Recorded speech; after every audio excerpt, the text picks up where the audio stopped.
Anarchy Road is being developed by a small team whose credits include work on the Forza series, Hogwarts Legacy and some of the Lord of the Rings games. I've had the pleasure of playing some early code courtesy of the team at Bunker Brothers, and I've come away seriously impressed.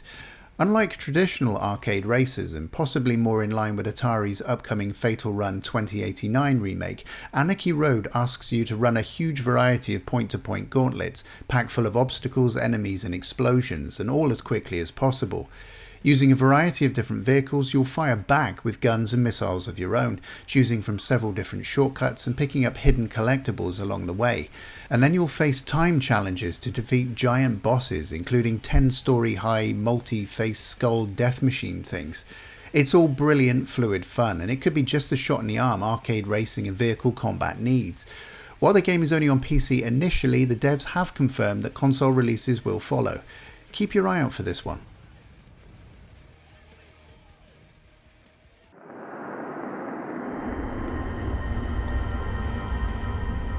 Silly Polly Beast has come out of nowhere for me to offer an intriguing blend of game styles, including top-down twin-stick shooter, along with 2D and 3D platforming, all wrapped in a nicely dark tone.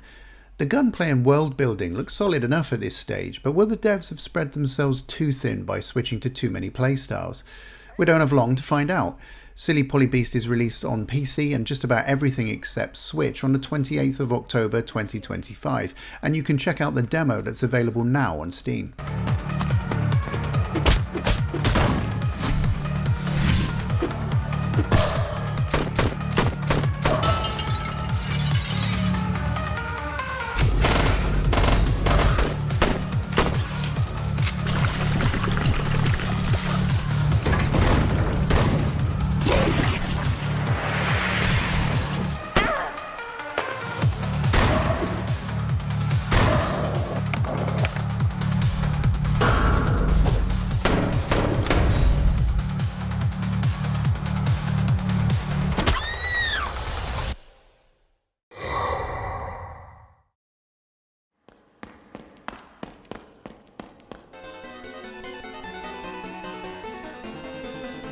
Now this is a game that should be blipping loud and clear on many a retro gamer's radar, especially as this is by the same guys responsible for Shovel Knight. This 8-bit inspired top-down adventure is absolutely packed full of variety. As Mina, you have command of a variety of weapons and tools to rescue a cursed island, working your way through the interconnected levels that quietly feature some nicely modern animation and a rock-solid control scheme. Given the developer pedigree, there's every reason to be excited about this game. Look out for it when it arrives on just about everything this Halloween.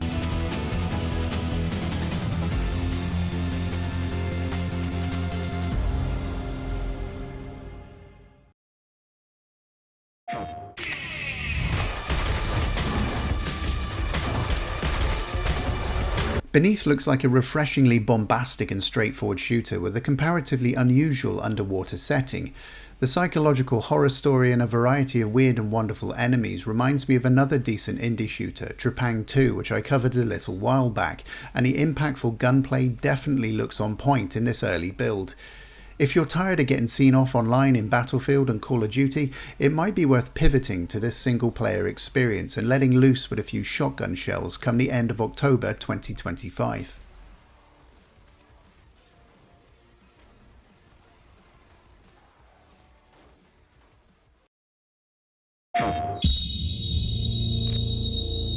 So, Shroud dupes you into a trap where he destroys the Mecha Man suit and puts you in a coma for months. I didn't hear a question in there. Featuring a voice cast that includes the excellent Jeffrey Wright and Aaron Paul amongst others, Dispatch is looking like a sharply written take on the relentless superhero onslaught in popular media. Set in modern day LA, you are a disaffected former superhero who had his mecha suit destroyed by his nemesis. Now relegated to the office, it's your job to help rehabilitate a variety of former supervillains, dispatching them to deal with various scenarios as they emerge, while slowly building to a shot at revenge. It's a brilliant story premise, and what I've seen of the character interactions so far is a cut well above just about anything you have any right to expect in a video game.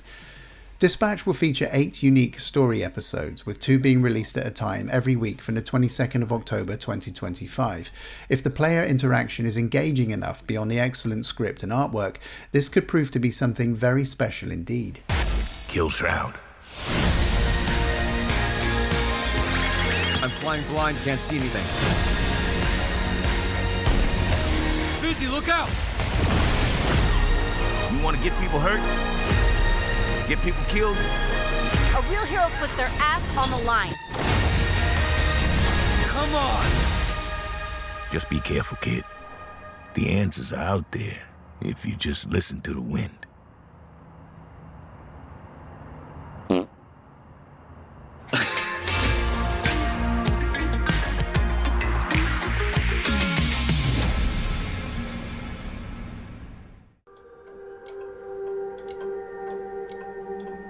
The developers behind Chronoscript, The Endless End, describe their game as a Metroidvania plus, perhaps aware of how weary some gamers have become of this increasingly crowded genre in recent years and keen to add something new to proceedings. We will take control of a character somehow absorbed into the pages of an apparently unending book, jumping and fighting across 2D platforming sections, even swimming through ink at times, with everything stitched together in this unique art style. Your primary weapon is a sword, but exploration will steadily reveal new offensive and defensive capabilities, along with the required upgrades to reach entirely new sections of the game. It's a promising first look with some interesting mechanics, although it remains to be seen if the gameplay and story really are something different in practice. We'll find out for sure in early 2026.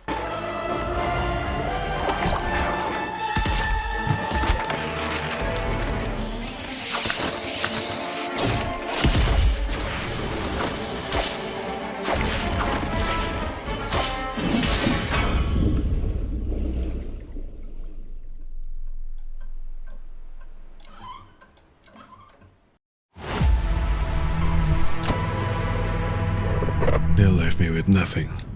No justice. No peace. Just names on a wall. The hunt isn't over. Not until I kill them all. Axe of Blood has been skulking around in its early form, gnashing its teeth in the mirror for a little while now for those with access to the demo on PC. The full release is finally expected by the summer of next year, with a launch on consoles at some point thereafter.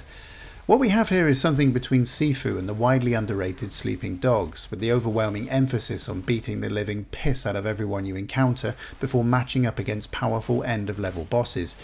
In all honesty, the story doesn't sound like the most exciting fare, but a tale of revenge following your father's murder will do just nicely as a backdrop if the combat continues to be fine-tuned for increasingly brutal, impactful action, including the use of melee weapons and some chunky firearms.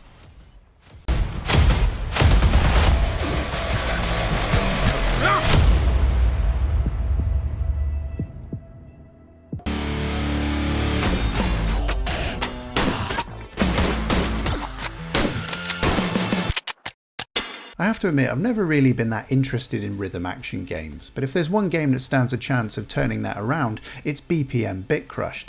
I really like what I'm seeing of the pixel art graphics and the soundtrack that all the action is being set to so far. You can even introduce your own music playlist to the game and fight to the beat of your favourite tunes.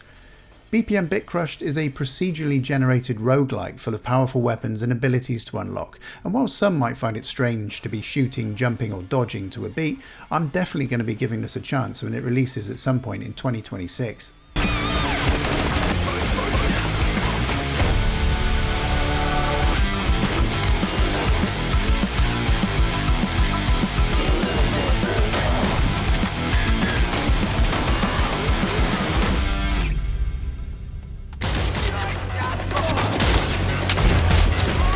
Of all the games on this list today, this might be the one that most people recognise. Taking its cues from the increasingly popular Gun Fu films, Spine is a single-player game set in a cyberpunk world in which you play as a woman with the titular spine implant, which helps her to slap the living toss out of goons working for an autocratic regime. Ultimately, you want the release of your captured brother, and you'll bullet ballet your way through as many people as it takes to get him. The setting and the animation look great at this early stage, and provided there are enough moves and weapons to unlock and master across the campaign, this could be one of 2026's best indie action games. attack with nearby objects, and use the environment to her advantage. Your gunful skills will be tested against both regular foes and powerful bosses, while Redline's spine implant will sharpen her reflexes to even the odds. Dare to take on a bigger challenge? Turn on hardcore mode and wishlist Spine today.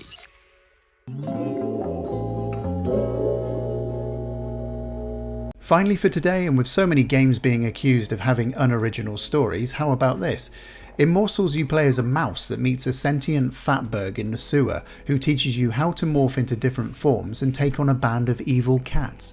Effectively, Morsels is a creature collecting roguelike shooter that regularly swaps up your roster of player characters and their abilities. Along the way you'll draw on magical cards to supplement your powers, eventually growing a whole troop of your own little oddballs to eliminate the fiendish feline menace. This is the first game from a tiny developer based out of Toronto, but with prolific indie publisher Annapurna Interactive behind them and an abundance of personality already on display here, there's every reason to be excited about the game's release in November 2025.